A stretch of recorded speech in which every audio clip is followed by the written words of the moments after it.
Hello everybody, welcome back to another video. Today I want to talk about a form of granular synthesis inside Serum. If you don't have Ableton Live and you want to still follow my tutorials, but with, for example, Serum, then this is kind of a way to do it.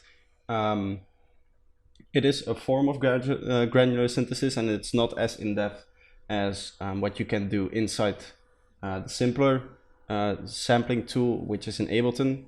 So it's a little bit more restrictive, but it's still the same idea.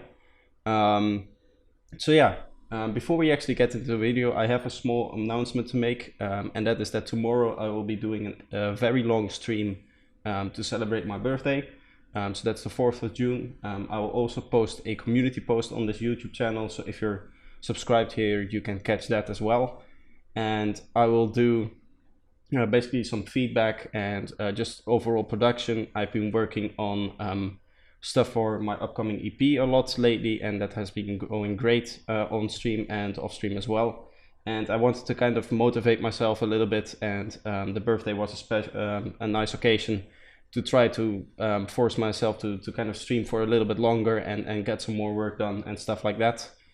Also, you might have noticed that I have kind of turned back the amount of videos I upload. I upload now once every 2 days instead of daily. That's just to give me a little bit more time to study during the finals time, and I hope that after the finals are finished, I can pick up the pace a little bit more and focus a little bit more on the music side of things as well. But with that being said, let's actually get into the video and the sound that I have for you today. Alright, so here we have the sound that I wanted to focus on today. It sounds a little bit like an FM sound, and there's a little bit of FM involved, but not in the way you might think it is. So I'll first play the sound, and then I'll talk you quickly through the actual setup of this sound here, and then we'll remake a similar sound from scratch to show you how it's done.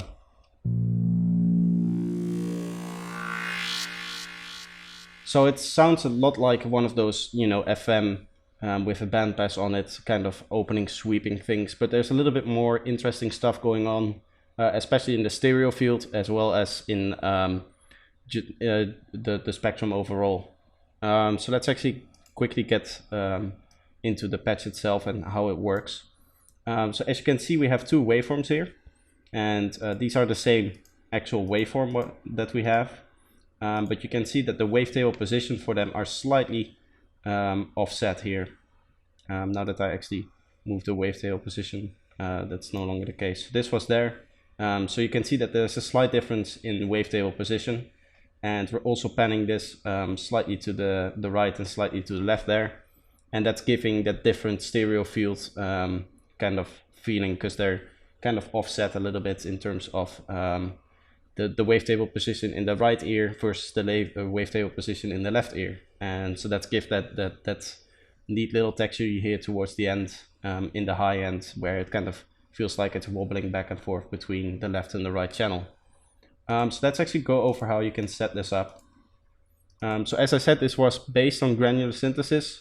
It's not exactly the same, and the key difference is that you cannot determine the actual length of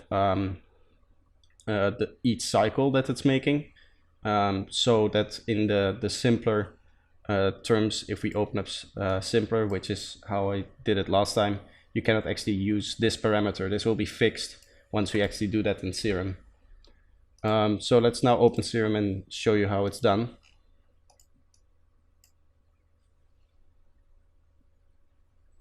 So it'll take a little while to open.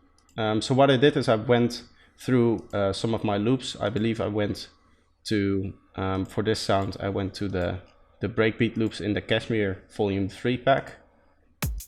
Let's for now just choose this one. And you want to use one of these 4 lower import nodes here, which basically mean that they're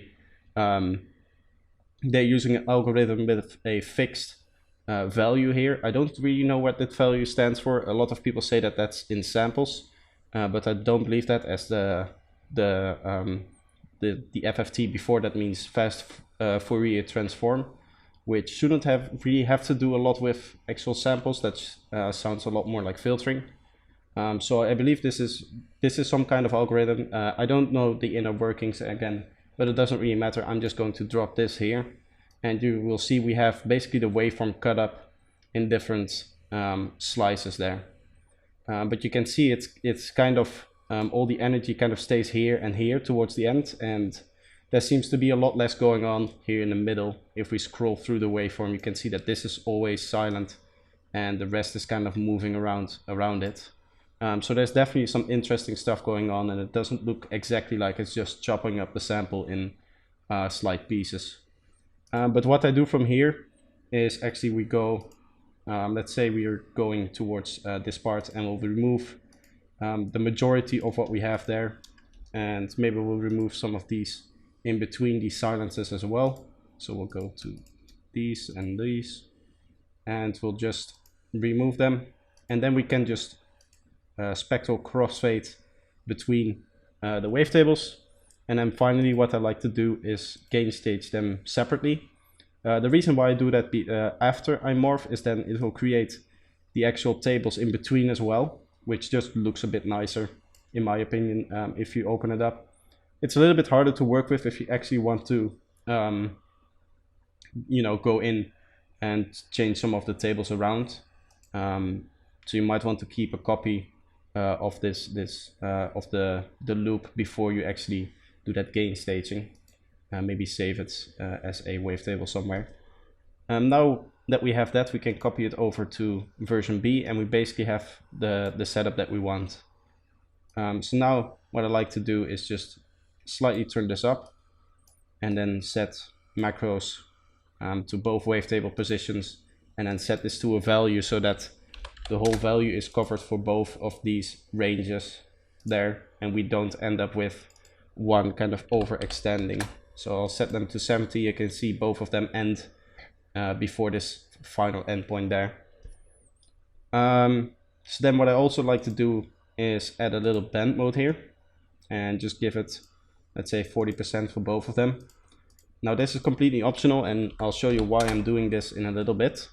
But now what I want to do is set both of them to detune up, but set the detune all the way down, so there's no actual change in pitch, which also means that we can turn the random phase down, and it won't give us that drifting sound that you would normally get if you have you know, detuned voices. But the reason why we have multiple voices is that now we can go into the global section, and we can set values for both the warp mode and the drift mode. So I'll set this to 20, and we'll set this to 30 here. These are some values you can change around with, and what this does is that for every voice there will be a slight change in the wavetable position as well as the bend mode here, which just makes it a little bit more interesting, and it makes it a little fuller, and overall yeah, makes the sound a little bit warmer, because we're adding multiple waves together, and therefore, you know, fuller frequencies or fuller spectrum, that kind of stuff. That really helps the sound there. So now finally we can bend one to the right. Let's just set this to 30, and then we'll set this other one to -30. That should bend them opposites of each other.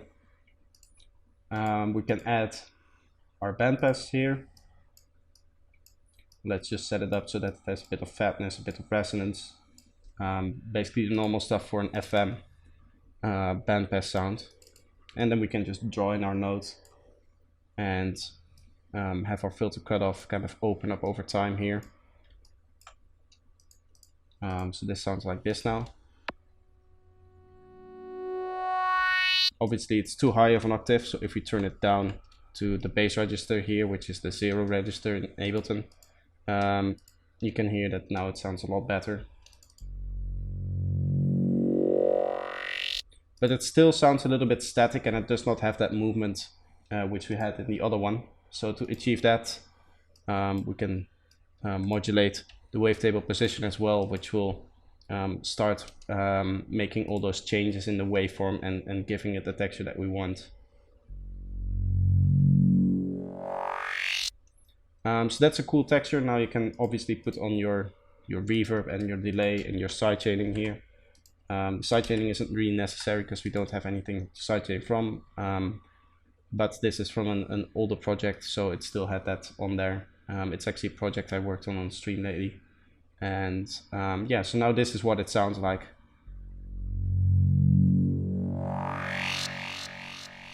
Just a cool texture overall, which you can place in your tracks and kind of drive the tension a little bit. I wanted to explain why I still call this FM though, even though you see that we don't have actual FM going on. And that's because the bend mode plus and the bend, or the warp mode bend plus and bend minus are actually FM style alterations of a waveform. You can kind of see it as a FM in the sense that here the waveform is going slower, then it goes a lot faster, and then it goes slower again.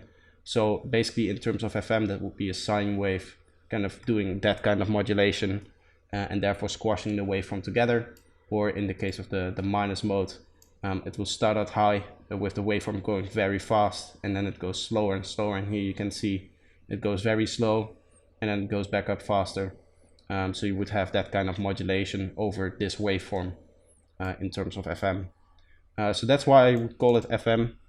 But again, the bend mode here is more to make or to have a few different waves that are changed a little bit differently, because we're using this alteration in the warp modes for every voice. So it's not really adding that FM sound. That FM sound kind of comes from the granular synthesis and the way we cut up that loop that we started out with, in the same way we did with, for example, Simpler.